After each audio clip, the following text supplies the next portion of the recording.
Una gita lassù, dove l'altopiano si sveste dei suoi panni più comodi per diventare selvatico e misterioso. Un viaggio con la fidanzata dalla provincia di Rovigo fino alla montagna vicentina, scandito dalle stories di Instagram per raccontare, tramite la rete, i momenti più belli di un sabato d'agosto, alla ricerca dell'avventura. La passeggiata nel bosco, le rocce e i dirupi e alla fine l'altar Knotto, una delle formazioni più suggestive dell'intero comprensorio. La salita, l'ultima fatica, poi la grande meraviglia. E la storia di Andrea Mazzetto si interrompe, improvvisamente. La gita diventa una tragedia quando il trentenne rodigino cade dalla rupe e vola per 150 metri, finendo la propria esistenza fra le balze rocciose del bosco che dirupa verso la Valdastico.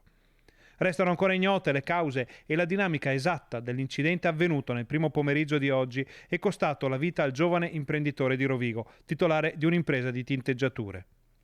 Secondo le prime informazioni pare che Mazzetto possa aver perso l'equilibrio nel tentativo di recuperare il suo smartphone o quello della compagna, che sarebbe rimbalzato in una posizione esposta mentre i due si trovavano sulla formazione rocciosa che rappresenta uno degli affacci più clamorosi dell'altopiano. A dare l'allarme è stata proprio la fidanzata che ha chiamato i soccorsi. Sul posto sono arrivati gli uomini del soccorso alpino, il SUEM e i vigili del fuoco che hanno dato vita alle prime frenetiche ricerche. Ma la drammatica realtà ha subito ridotto al silenzio le speranze di ritrovare il giovane imprenditore ancora in vita e alle squadre non è rimasto che il pietoso compito di ricomporre la salma, in attesa del medico legale e del trasporto a Rozzo. Sulla vicenda indagano i carabinieri della compagnia di Tiene, cui spetta il compito di fare luce sugli ultimi istanti di vita di Mazzetto.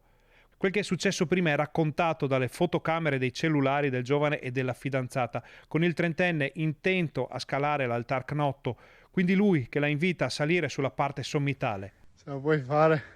Una panoramica sul mare d'alberi di rocce, un selfie assieme, l'ultimo.